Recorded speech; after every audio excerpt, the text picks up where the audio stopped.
quiet cracking. That is the silent disengagement that threatens workplace culture. The fact that the person is not making a lot of noise. Have you noticed somebody in your team or at work that's always showing up, quietly just doing their own thing, but completely disengaged?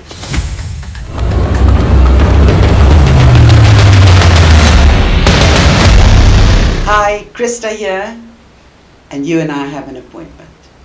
Now today I want to talk about quiet cracking and how that is the silent disengagement that threatens workplace cultures. So what does that mean? Have you noticed somebody in your team or at work that's always showing up, quietly just doing their own thing, but completely disengaging, keeping themselves busy, but slowly but surely retracting? I'm sure we've all noticed those. When that disconnect happens, and it increasingly happens, what is going to happen? What is important for us to really focus on when somebody's quiet?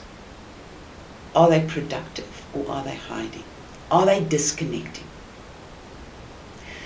So it's often we tend to focus on the ones that's very verbal, that's very outspoken, that's always complaining, or it's like they're really in your face. And the quiet cracker is sitting in the background, and we think because they're not making a noise, we don't have to worry about them. That's not true.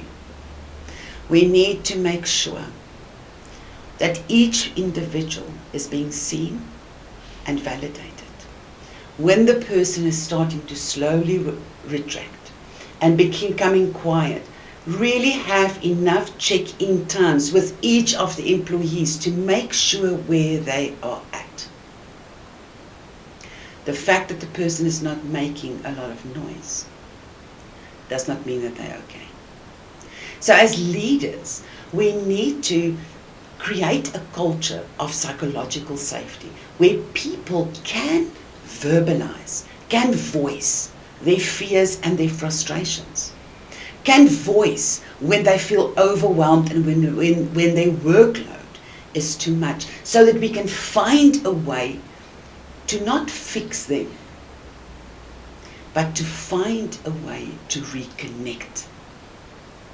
In our teams, if there's one, it's amazing how disconnect really is contagious. The more people start disconnecting, it actually has got a ripple effect. Others are disconnecting too. And that brings down your productivity. It brings down the morale of the team. And that is what we need to fix. Now, connection is my currency.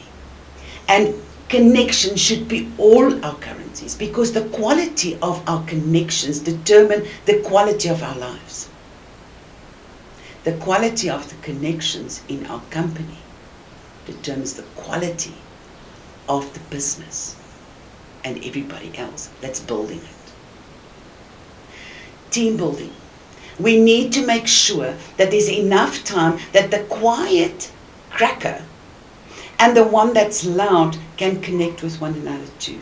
That there's a room and a space for the team to come together, to connect with one another, to have the safe space to really voice what's going on. So as leaders, it's important for us to stop and look at each one of the individuals in our companies and ask ourselves, who are the overachievers, what's going on there?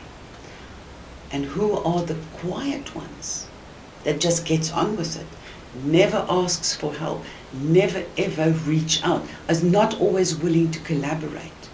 We've got a quiet cracker in the house, and we need to really go and make sure that we find a way to reconnect them, to reconnect the team. We as leaders have got a responsibility. If people are quietly cracking until one day you have no idea for what reason they just resign, it's too late. We can retain the quality of what we invested in them and saw in them in the first place. And we need to make sure that they remain connected with themselves, but with their teams and with the business. Christa here, thank you for watching. I'm looking forward to our next appointment. There we go.